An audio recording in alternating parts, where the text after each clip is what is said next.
पुष्पदंत सागर महाराज से 10 करोड़ रुपए की वसूली कहें कि आप करवा के दीजिए। और कहां से आदेश है? गृह मंत्रालय से।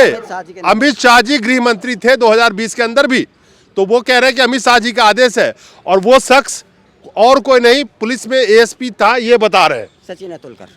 सचिन अतुलकर। हाँ। ठीक है, तो फिर आपने क्या कहा? तो मैंने कहा भाई अगर गृह मंत्री जी को अगर पैसों की ज़रूरत है तो वो डायरेक्ट फ़ोन कर देंगे महाराज जी को और महाराज जी अपने आप दे देंगे, मेरे कहने से क्यों देंगे। और ये बात मैं मीडिया को बताऊंगा और गृह मंत्री जी तक भी ये बात बताऊंगा कि आप उनके नाम का दुरुपयोग करके आप अवैध वसूली कर रहे हो। नहीं, वजह जो बताई वो बहुत इंटरेस्टिंग है। क्या उन्होंने बताया कि 10 करोड़ रुपए इसलिए दिलवाइए कि मुझे राजस्थान सरकार में तोड़ मरोड़ करनी है, मध्य प्रदेश में उस वक्त में कमलनाथ की सरकार थी, उसको भी तोड़ मरोड़ करनी है। हमें गृह मंत्रालय से एक ऐसा निर्देश मिला है कि हमको नेपाल, मध्य प्रदेश और राजस्थान सरकार को तोड़ मोड़ करना है। इसके लिए हमें को कुछ पैसों की ज़रूरत है। राजस्थान सरकार को तोड़ मरोड़ करना यानी कि गहलोत सरकार को? गहलोत सरकार को। ठीक है। और जब आप मध्य प्रदेश में थे तो वहाँ मामा की सरकार थी 2020 में? किसकी? कांग्रेस की, कमलनाथ की सरकार थी। अच्छा। और नेपाल सरकार में भी तोड़ मोड़ करने के लिए हमको कुछ पैसों की ज़रूरत है। नेपाल सरकार को भी तोड़ मरोड़ करना है? जी जी जी। तो मैंने कहा साहब आप कहना क्या चाहते हो कि बोला आप जो पुष्पदंत सागर जी महाराज के यहाँ जा रहे हो अतिथि बन के, और वो बहुत बड़े संत हैं, वो कहीं से भी हमको अच्छी पैसे की व्यवस्था करवा सकते हैं, तो आप ऐसा करें कि हमको 10 करोड़ रुपए की वहाँ व्यवस्था करवा दें। उन्होंने 10 करोड़ रुपए दिलवाने से इनकार किया तो इन पे फर्जी एक केस डाल करके 3 साल जेल कटवाया इनसे। तो जब इन्होंने मना कर दिया कि हम पैसे नहीं दिलवाएंगे तो एक फर्जी मुकदमा दायर किया जाता है। वो मुकदमा आज भी चल रहा है? नहीं, उसका निपटारा हो गया। उसमें क्या हुआ? उसमें सजा हो गई थी हमको, तो उसमें जज सजा हो गया मतलब साबित हो गया? साबित तो हमारी सुनी नहीं ना जज साहब ने, वो जज भी इन्वॉल्व थे ना वहाँ पे। जो सर्किट हाउस में जो कमरा बुक था मेरे से पहले, वो किसी जज साहब के नाम का था। तो उसी जज ने आपको सजा सुनाई है? कैसे आप कह सकते हो? सजा नहीं, जज के नाम है ना, वो जज खुल के नहीं आया ना भाई किसके नाम से सर्किट हाउस में था। और हमको जो सज़ा मिली वो सज़ा मिली थी शिक्षाप्रद सज़ा, जो पहली बार सज़ा मिली है शिक्षाप्रद। शिक्षाप्रद ये क्या होता है? ये शिक्षाप्रद दोस्तों नमस्कार।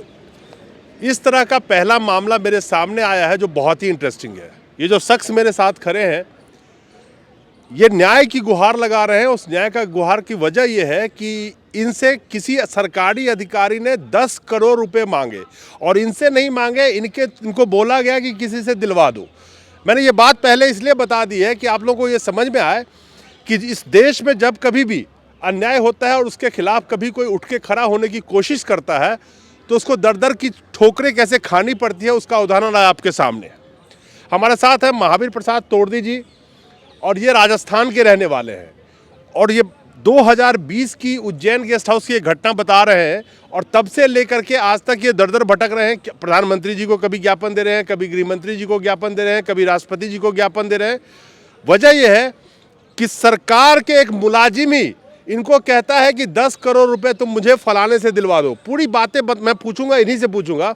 महावीर जी, सबसे पहली बात कि मुझे सबसे पहली शुरुआत यहीं से बताइए कि 10 करोड़ रुपए आपसे किसी ने कहा कि फलाने से दिलवा दो, आखिर उसने आपको क्यों चुना और वजह क्या था कि महावीर प्रसाद उससे दिलवा सकता है? वो कौन शख्स था और किससे दिलवाने की बात थी? देखिए, इंडो नेपाल समरसता सोशल मिशन यात्रा के अंतर्गत हम लोग देवास के लिए दिल्ली से प्रस्थान हुए थे और देवास का एक निमंत्रण था हमारे यहाँ पुष्पदंत सागर जी महाराज, मध्य प्रदेश। हाँ। पुष्पदंत सागर जी महाराज ने हमको आमंत्रित किया था, पुष्पदंत सागर जी महाराज ने। अच्छा। और उनका 31 जनवरी को बहुत बड़ा कार्यक्रम था, उसमें मुझे चीफ गेस्ट बुलाया था और उसकी सारी व्यवस्था उनके जो सेक्रेटरी है उन्होंने हमको की थी, गाड़ी वगैरह की सबकी व्यवस्था की थी। तो हमने जब देवास के लिए हम लोग रवाना हुए तो आगर के आगे बॉर्डर पे, उज्जैन बॉर्डर पे उज्जैन पुलिस जाब्ता हमको मिला। उन्होंने कहा साहब आप हमारे गेस्ट हो यहाँ पे और सचिन अतुलकर जी जो हमारे एसपी साहब है वो आपसे मिलना चाहते हैं। तो ये लोग हमको उज्जैन सर्किट हाउस में ले गए। उज्जैन सर्किट हाउस में जिस कमरे में मुझे रुकाया गया है वो ऑलरेडी किसी जज साहब के नाम से था। अच्छा। उन्होंने उस कमरे को रिजेक्ट किया और हम लोगों को वहाँ पे था, तो वहाँ पे एक तो सचिन अतुलकर जो एसपी था वहाँ पे, एक रुपेश द्विवेदी जो एडिशनल एसपी था और एक डीवाईएसपी वहाँ पे थे। ये मेरे पास आए कमरे में और 45 मिनट तक इन्होंने मेरे से चर्चा करी। 45 मिनट का चर्चा का सब्जेक्ट क्या था? किस विषय पे चर्चा कर रहे थे? वो उन्होंने शुरू में तो मुझे भारत और नेपाल के संबंधों पे हमने चर्चा करी। पहले माहौल बनाया गया? पहले माहौल बनाया। उसके बाद ये कहा कि साहब हमें गृह मंत्रालय से एक ऐसा निर्देश मिला है कि हमको नेपाल, मध्य प्रदेश और राजस्थान सरकार को तोड़ मोड़ करना है। इसके लिए हमें को कुछ पैसों की ज़रूरत है। राजस्थान सरकार को तोड़ मोड़ करना यानी कि गहलोत सरकार को? गहलोत सरकार को। ठीक है। और जब आप मध्य प्रदेश में थे तो वहाँ मामा की सरकार थी 2020 में? कांग्रेस की, कमलनाथ की सरकार थी। अच्छा। और नेपाल सरकार में भी तोड़ मोड़ करने के लिए हमको कुछ पैसों की ज़रूरत है। नेपाल सरकार को भी तोड़ मोड़ करना है? जी जी जी। तो मैंने कहा साहब आप कहना क्या चाहते हो? कि बोला आप जो पुष्पदंत सागर जी महाराज के यहाँ जा रहे हो अतिथि बन के, और वो बहुत बड़े संत हैं, वो कहीं से भी हमको अच्छी पैसे की व्यवस्था करवा सकते हैं। तो आप ऐसा करें कि हमको 10 करोड़ रुपए की वहाँ व्यवस्था करवा दें, ताकि हमारी नौकरी भी बच जाएगी और हमारी इज्जत भी बच जाएगी। फिर हमने कहा भाई नहीं, एक बार रोकूंगा। इतनी कन्वर्सेशन तो हो गई, जो आपसे ये बात कर रहा है वो शख्स की क्या ओहदा क्या था उसका? ASP police superintendent, assistant superintendent of police हो गया, लेकिन उसका नाम क्या था? सचिन अतुलकर था। ये कह रहे हैं कि जब ये पहुंचे 2020 के अंदर में, तो उज्जैन बॉर्डर पे इनका आरोप है कि एएसपी सचिन अतुलकर उन्होंने पुलिस कब भेजा? पुलिस जाब्ता वहाँ पे बॉर्डर पे भेजा। उन्होंने भेजा, वो खुद भी नहीं आए थे? नहीं, वो खुद नहीं आए थे। अच्छा, वो पुलिस भेजा था। तो उन्होंने पुलिस भेजा, उसके बाद वो इनके पास आते हैं और कहते हैं कि 10 करोड़ रुपए का आपको, जो ये संत जी का नाम ले रहे हैं, क्या नाम बताया था? पुष्पदंत सागर महाराज। पुष्पदंत सागर महाराज। मैं दोबारा इनके मुंह से इसलिए बुलवा रहा हूँ कि लोग आपको पता चले कि ये कह रहे हैं। तो पुष्पदंत सागर महाराज से 10 करोड़ रुपए की वसूली कहे कि आप करवा के दीजिए। और कहां से आदेश है? गृह मंत्रालय से। अमित शाह जी गृह मंत्री थे 2020 के अंदर भी, तो वो कह रहे हैं कि अमित शाह जी का आदेश है। और वो शख्स और कोई नहीं, पुलिस में एएसपी था, ये बता रहे हैं। सचिन अतुलकर। हाँ। ठीक है। तो फिर आपने क्या कहा? तो मैंने कहा भाई अगर गृह मंत्री जी को अगर पैसों की जरूरत है तो वो डायरेक्ट फ़ोन कर देंगे महाराज जी को, और महाराज जी अपने आप दे देंगे, मेरे कहने से क्यों देंगे। और ये बात मैं मीडिया को बताऊंगा और गृह मंत्री जी तक भी ये बात बताऊंगा कि आप उनके नाम का दुरुपयोग करके आप अवैध वसूली कर रहे हो। नहीं, वजह जो बताई वो बहुत इंटरेस्टिंग है। क्या उन्होंने बताया कि 10 करोड़ रुपए इसलिए दिलवाइए कि मुझे राजस्थान सरकार में तोड़ मरोड़ करनी है, मध्य प्रदेश में उस वक्त में कमलनाथ की सरकार थी, उसको भी तोड़ मरोड़ करनी है, और नेपाल सरकार में भी कहा। तो ये तीनों बात जो बता रहे हैं, बड़े बड़े बड़े बहुत ही इंटरेस्टिंग चीज़ है कि वो सरकारी मुलाजिम हो के कह रहा है कि अमित शाह यानी कि गृह मंत्रालय से आदेश है 10 करोड़ रुपए इकट्ठा करने का। खैर, वैसे भी याद दिला दूं कि पीएमओ का बंदा बन के बहुत सारे लोग घूम रहे थे पीछे, आपको याद होगा। तो खैर, तो फिर क्या हुआ आगे? उसके बाद मेरे को कमरे में बंद कर दिया और मैंने उसके एक लपट रख दी थी, थप्पड़ रख दिया था सचिन अतुलकर को। आपने? और मैंने रखा था। उस समय 40 आदमी वहाँ मौजूद थे, कई राजनेता भी थे, सर्किट हाउस के लोग भी थे। तो उन्होंने फिर हमको वहाँ से अपहरण करके हमको अज्ञात स्थान पे ले गए और हमारे खिलाफ एक FIR दर्ज कर दी माधव नगर थाने में। उसमें हमको न्याय से वंचित रखा गया। हमारे पास डॉक्यूमेंट्स पूरा था। उनका कहना ये था कि हमारे जो पूरा आरोप लगाया FIR में कि सब हमको मुखबिर से सूचना मिली कि इनके पास जो डॉक्यूमेंट्स है वो अवैध है। अब किस चीज़ का डॉक्यूमेंट अवैध है? आपको इमिग्रेंट थोड़ी हो कहीं के? नहीं, हमारे पास, मैं विशेष सलाहकार हूँ प्रथम उपराष्ट्रपति नेपाल सरकार के। अच्छा। न्यायमूर्ति परमानंद झा साहब हैं, उनके साथ मैं 2010 से हूँ और उनका विशेष सलाहकार सांस्कृतिक समन्वय सम्मेलन का हम कार्यक्रम अभी भी हूँ मैं। तो मैंने कहा कि भाई आप ये जो आरोप लगा रहे हैं तो ये राजनयिक संबंध आप खराब कर रहे हैं, हमारे भारत नेपाल के बहुआयामी संबंध खराब कर रहे हैं। और मैं तो आप जो अवैध वसूली कर रहे हो गृह मंत्री जी के नाम से, उनकी प्रतिष्ठा को खराब कर रहे हो, भारत की प्रतिष्ठा, भारत की शक्ति, भारत के पंचशील सिद्धांत को आप जो खराब कर रहे हो, इसके लिए मैं मुख्यमंत्री को भी कहूँगा और हमारे गृह मंत्री को भी कहूँगा, प्राइम मिनिस्टर साहब को भी कहूँगा और मीडिया को भी कहूँगा। और हमारे वहाँ से मेरी बात हुई थी, महाराज जी के जो सेक्रेटरी थे, तो उन्होंने कहा कि आप आ जाइए, मीडिया को ये सब चीज़ें बताएंगे, ये ब्लैकमेलर हैं। पहले भी कई बार महाराज जी की इतनी फाइनेंशियल कैपेबिलिटी थी कि वो 10 करोड़ रुपया 20 करोड़ रुपए दे सके? वो बहुत अच्छे बड़े संत हैं, बहुत बड़े संत तो हैं। संत का मतलब ये नहीं होता कि पैसे वाला अनुयायी है ना उनके, लेकिन उनके मतलब उनकी इतनी असेट है कि जी क्षमता है 10-20-50 करोड़ की। जी उनके अनुयायी ऐसे हैं। और वो जो मुनि जो जैन संत थे वो भी पहले पुलिस में अधिकारी थे। अच्छा। तो वो रिटायर्ड होकर फिर जैन संत बने हैं, बहुत बड़े संत हैं, पूजनीय है और बहुत। चलिए, आपने 10 करोड़ रुपए नहीं दिलवाया, आप पे FIR हो गई, फिर उस केस का क्या हुआ? FIR का उस केस में हमको न्याय से वंचित रखा 3 साल तक। 19 महीने में तो हमारा चालान दिया उन्होंने। तो आप मतलब बेल पे ही रहे? जेल बेल तो नहीं हुआ ना? जेल में रहे ना हम लोग। कितने साल जेल में रहे? 3 साल जेल में रहे हम। 3 साल जेल में रहे? 3 साल हमको। अच्छा, देखिए, ये न पहला मामला है ना आखिरी मामला है।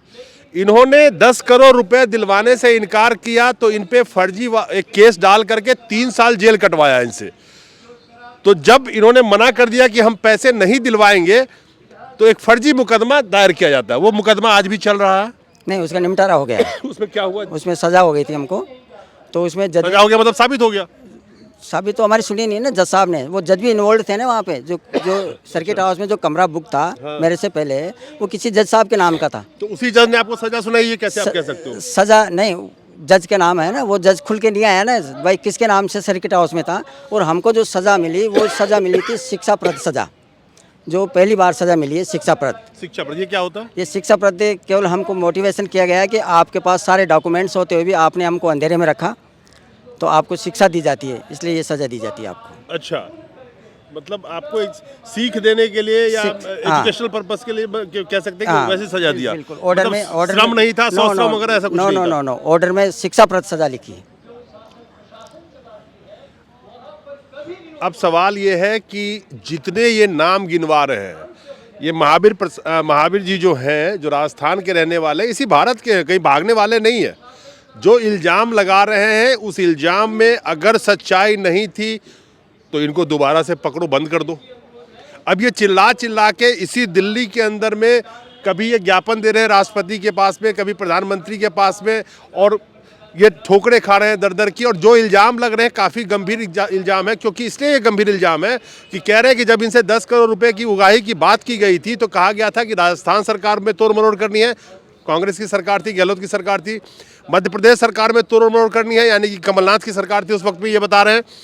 और कह रहे हैं कि नेपाल सरकार में भी तोड़ मरोड़ करनी है। तो ये भारत नेपाल के संबंध को भी खराब करने की एक तरह से कोशिश है इंटरनेशनल लेवल पे।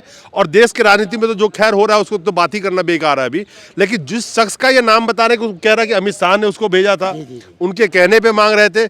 अगर जो जिस ऑफिसर की ये बात करें, एएसपी की बात करें, वो आज भी अगर कहीं नौकरी कर रहा है तो जाहिर सी बात है रिटायर्ड भी होगा तब भी उसकी ट्रेस होगी। तो ये तो बहुत बड़ी बात है। अमित शाह की बदनामी हो रही है, गृह मंत्रालय की बदनामी हो रही है, तो एक्शन क्यों नहीं हो रहा? हम तो कह रहे हैं इनका नार्को टेस्ट कराया जाए, जिन का मैं नाम बता रहा हूँ। और पूरी पत्रावली में मैंने नाम बताया, कोर्ट की पत्रावली में उनका नार्को टेस्ट, उनके संबंध, विदेशी ताकतों का संबंध, आतंकवादियों का संबंध, इनके जो चल अचल संपत्ति है अवैध, इसकी सबकी जाँच की जाए। राष्ट्रीय जाँच एजेंसी से जाँच कराने की हमारी मांग चल रही है।